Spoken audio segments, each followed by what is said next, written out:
let's do this. Let's do the project. She was a girl with a divided heart, like the light and the dark, a divided heart, between two continents and somewhere far home, but where it really lay was deep within her soul. But where it really lay was deep within her soul.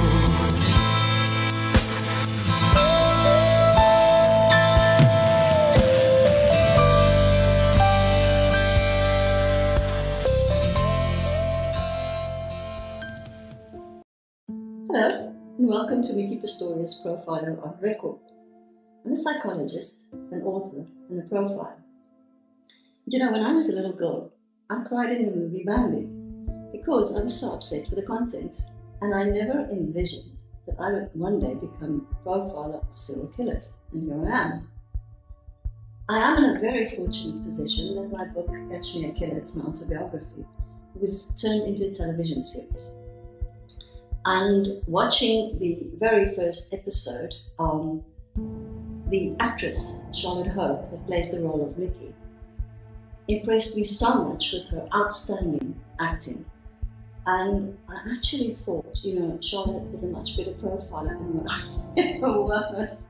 So Charlotte really got me, and thank you, Charlie, for playing me strong and playing me with courage. I really, really appreciate that. So the first episode starts with Micki, and she's lecturing on serial killers. And then she has a conversation with her professor and her mentor, which is played by myself and me. So I'd like to give you a little bit of background on my life. I studied and I completed my BA degree in languages. And after that, I was a journalist for a few years. And I met my husband, and he was also a journalist, and we got married. And then we both went back to university, and I studied my honors degree in psychology, and then I was selected for the master's program. So I decided to write my thesis on the Oedipus complex theory of Freud. And one day, one of our lecturers, one of the professors, presented a list of topics to us, the students. And I don't know if none of the other students wanted it, or if I deliberately chose it, but I ended up actually with the topic of serial killers. So since I'd read all 35 volumes of Freud's work, I recognized the link between Freud's psychosexual developmental phases and certain behaviors of the serial killers on the crime scenes. So I figured if a serial killer was fixated in one of these phases, then it would manifest on his crime scene. For instance, a fixation in the oral phase, that's 0 to 2 years, that's the breastfeeding phase. That would manifest as an attack on the breasts. A fixation in the anal phase, which is 2 to 4 years, that's the potting training phase, but it's also very much a controlling phase. That would manifest as an anal personality on the crime scene, very perfectionist on the crime scene. The Oedipus phase is the phase between 4 to 6 years. This is the phase where the little boy falls in love with the mother, and the father is his opponent in this little love affair. And the girl version, she falls in love with the father, and the mother is the opponent. So this is a sexual phase, and that would manifest as a very sexual crime scene. And also during this phase, Freud spoke about castration anxiety, and we often see that, and I'll speak about that later in the series, that we actually can pick that up on the crime scene. After that follows the latency phase, that is between 6 to 12 years, when children go to school and they start socializing, and we have a very good example of that in the series that we'll get to. So this was my theory on the origin of serial killers that I thought would work. And I discussed this with the professor, and I asked him if I could change my master's thesis into this origin of serial killers that I'd uncovered. And he said no. So I thought, well, okay. He said, no, you're 3/4 finished with your master's thesis. So why don't you go ahead and develop this into a doctorate student? Now, I'd never thought, had plans to complete a doctorate's degree, but so it happened, and that's how I became a doctorate in psychology. So the next question is, how did I become a profiler? And how did I join the police, the South African Police Service? One of the psychologists at the South African Police Service called my professor, and he asked him if he perhaps knew about somebody that could become the first profiler in the South African Police Service. And the professor said, as it happens, we have this student and she's doing a doctorate on serial killers. So I went for the interview, and lo and behold, there I was appointed in 1994 as the very first profiler in the South African Police Service. So on my first day, our brigadier of the psych unit called me in and he said, "Are you aware of the fact that there is a serial killer active in Mitchell's Plain in Cape Town?" And I said, "Well, I read about it in the newspapers." And he said, "Well, get yourself on an aeroplane." Use different words for in case. Get yourself on an aeroplane and go down to Cape Town. So my immediate superior, Captain Bram Beetger, helped me arrange the ticket for me. I went home, packed my bags. I had scarcely time to meet my husband, and there I was on the plane on my way to Cape Town.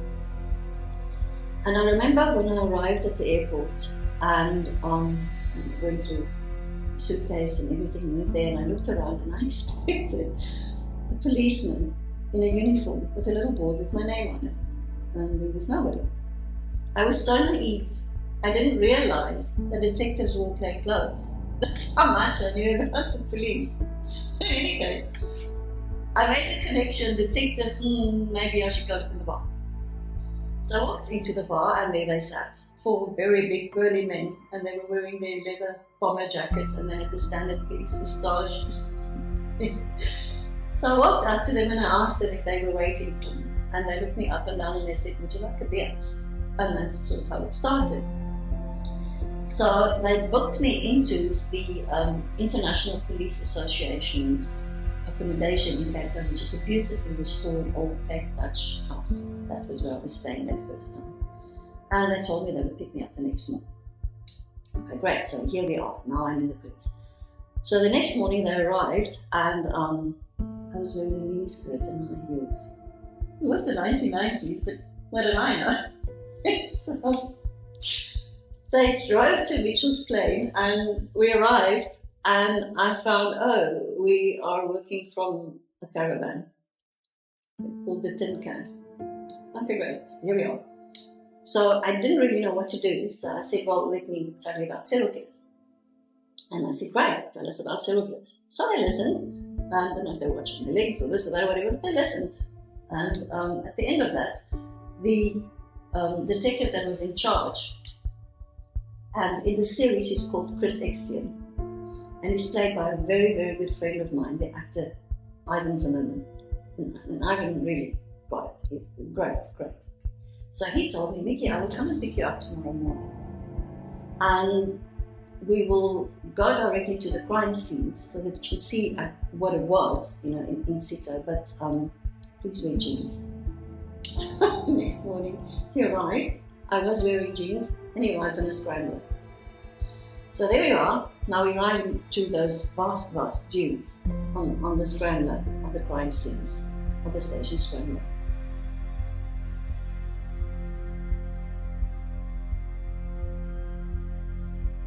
So at one of these crime scenes, we found the skeleton hand of a little boy that was left behind. And that really struck me.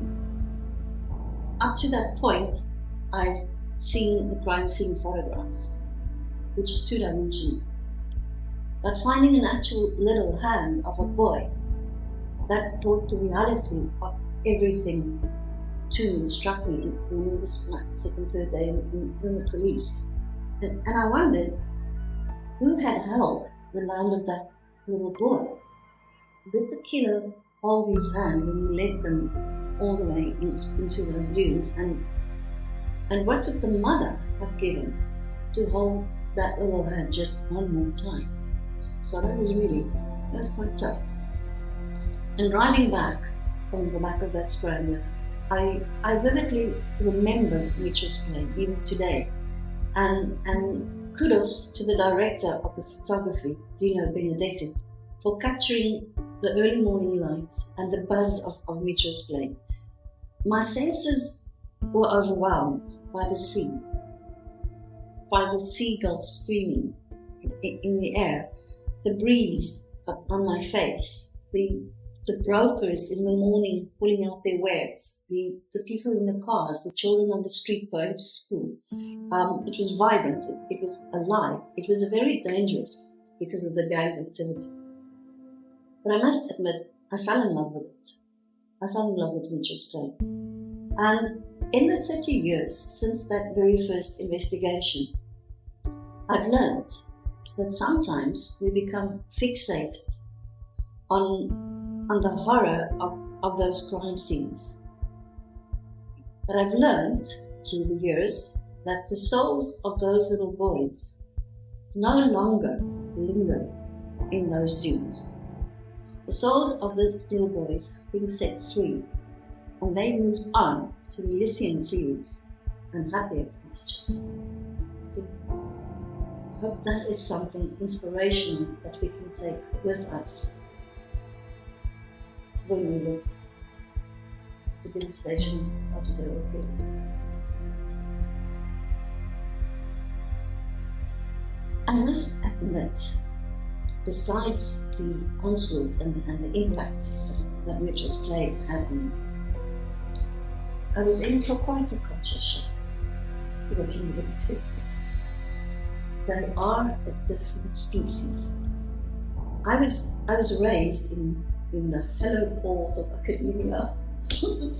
My father was the vice chancellor of the University of Pretoria, and my brother was the chancellor of the University of Pretoria. So it was very much academia for us. And as a journalist, I was introduced and initiated into different strata of life, and that helped. The detectives were something else. They're a different species.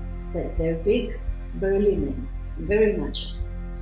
They fool around, they joke around, they laugh, they smoke too much, they drink too much. But they all wear firearms 24 hours a day, as I did in my police career. And although they could fool around often, when they work, they were deadly serious, lethally serious. And I remember one day I was sitting in that little tin can, going through the dockets and working on the profile, and the detectives were out doing investigations. And they came back, and they were all excited and full of adrenaline, and Big Barry Chamberlain, one of the detectives, told me that they happened to come upon a robbery in progress. And the robbers were fleeing, and the lieutenant, as he said it, he tattooed the wall after those suspects. So using his gun. And I looked at them and I realized these men have just been shot at. And they just returned fire and shot at people. And they're standing there cracking open a beer and laughing. And this is an everyday occurrence to them. I didn't even know if they would tell their wives what happened that day. So to me, that was a bit getting used to, but they were a band of brothers. And that very first investigation team allowed me into that band of brothers that I really appreciated once they got used to the degree in the skirt, as I was called by the colonel in charge of the Peninsula Murder and Robbery. I'd like also to compliment the actor Gavin Brown, who plays the role of that colonel. And even now, looking back at that television episode, the first one, I get a knot in my stomach seeing the interaction between Micki and the colonel. I was so scared of him. I was really so scared of him. And so Gavin Manor really got that right. The acting throughout the series is remarkable. And at the end of my career, when my own general had retired, then Colonel Knight was by then a brigadier, and he became my direct commander. And by then we were friends. So I was very grateful for that. Also, just for the record, this is Profiler on record, I was never addressed by my rank in the police. I entered with the rank of captain, and by the time I resigned, I had the rank of a deputy director, which is equivalent to full colonel. But nobody ever addressed me by my rank. They either called me Micki, or they called me Doctor, because the doctor. I didn't really care what they called me. So just to put that straight. So 1994 was an election year. Nelson Mandela had just been released from prison. So this was an election year, and I would like to congratulate Warren Gray, our set designer, and his team, how they recreated 1994. And I'm not just talking about obvious, like the cars and the sets, etc., but even detail, the stamps on a letter. You know, that was amazing. That a newspaper printing, you know, that they got that. They worked really, really hard, and I just want to congratulate them. In any case, so there was an election year, and eventually the detectives decided I'm not going to stay in the caravan. Or, you know, they included me, and I'm going to go with them in their investigations. So we had a total of about 2,000 suspects that we processed in that 6 months. So what we would do is we got a hint or a clue, whatever, and we went to somebody's house in daylight, and we parked our car outside. And the community was very curious. So they would come outside and they would ask us, who are we and what are we doing there? So we told them in the beginning that we represented some kind of political party and we were there to canvass. But soon enough, they realized that we were the Station Strangler investigation team, and they got to know our faces and our cars. So then, if we visited a house, they would storm the house because they thought the Station Strangler was inside, so that endangered people's lives. So then we had to change tactics, and we had to start working at night so that they couldn't see, so they weren't aware of us. And I remember one night we went to this shanty town, and we were looking for a specific person that possibly had information. Now, in a shanty town is a conglomeration of corrugated iron huts strung together. There are no streets, there are no numbers, it's just little alleys. But we found the person's place. We knocked on the door, we opened, and we went inside and we spoke to them. And as we left, as Homer would say, dawn's rosy fingers colouring the sky. And the detective said this can turn into a very violent situation very quickly, because these people would not like the police on their doorsteps when they wake up. So we had to get out in pronto. So again, Barry Chamberlain picked me up unceremoniously, threw me over his shoulder like a bag of potatoes, and ran out of this. They ran bumping all the way out. So we got to the cars and we sped back to the police station and got to the caravan, and we made coffee. There was lots of adrenaline and the camaraderie was there. And then the detectives went home to have breakfast with their wives, and I returned to a very lonely, empty hotel room with just the killer in my head. And you will see throughout this series, often Micki alone in the hotel room, and she only has the killer in her head and the photographs of the victims for company. That was very much part of my life. So you will also see in the series, in the first episode, the detectives having a barbecue on the beach. Now, I've met many detectives of many police forces all over the world, and they all love to have a barbecue. And in South Africa, we call that a braai. So here we are on the beach and having a braai. And you will see Chris and Micki having a conversation.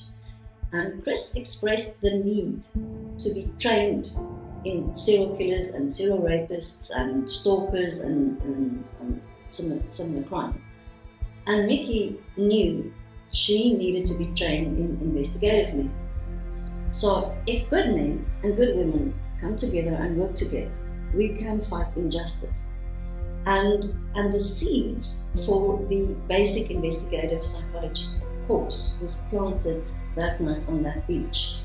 And it developed, and we thought, well, wouldn't it be nice if we could have a unit, investigative psychology unit, that can specialize in these crimes. So that's where it all started.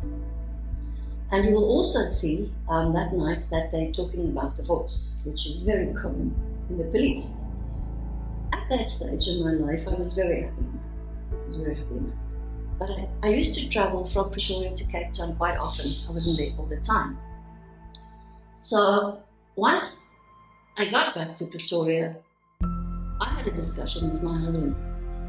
And we realized what would often happen is I would get a phone call in the middle of the night and somebody would summons me and I had to go. Which meant I could be away from home for 2 weeks somewhere. We didn't have mobile phones. Sometimes I just couldn't contact my husband, and he knows I'm out there with a team of detectives and might get shot at, etc. So we talked about it. And eventually we came to the mutual decision. It was difficult, that we had a happy marriage, but that we would rather stop the bus while it was still on the top of the hill, before it came cascading down and crashed. So during that first investigation, I was in the process of an amicable divorce. After the divorce, we stayed friends for life. We were friends to begin with, to start off with. And then sadly, during COVID, my ex-husband passed away. So I lost him not too long ago. Good friend. In any case. So getting back to the series, at some stage I was back in Cape Town, and it was my birthday. And I just received a beautiful bouquet of flowers from my husband, and I love flowers. And I was going to buy a cake. It's my birthday, and I received a phone call from one of the detectives, that dreaded phone call. And we found another body. We were not to fetch. So they fetched me, and they took me to the crime scene, and this was my first real crime scene. And this is really an authentic experience trying to relate it. When I approached it, the first onslaught on my senses was this wave of nauseating smell of decomposing rotten flesh. That is the first thing that alerts you.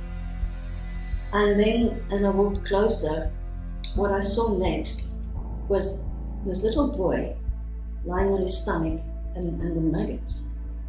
There was spades full of maggots all over this little boy. And the next thing was your ears, and I could hear those maggots eating his flesh. And maggots, that amount of maggots eating flesh, sounds like somebody crumpling a newspaper. And for a long time thereafter, I couldn't stand anybody crumpling a newspaper. It was one of the post-traumatic stress symptoms that I had. But I remember the detectives, it was quiet, just sitting there. We were waiting for the mortuary van to arrive. And they were sitting there with the little boy there. And I looked at him, and his hands were tied behind his back. He was wearing his underpants, and he was strangled by his tracksuit pants. And I thought, that morning, when he dressed in that tracksuit pants, he had no idea or didn't think that by that evening he would be strangled by him. It's just like that. And then, it's difficult to explain, but there was a peacefulness.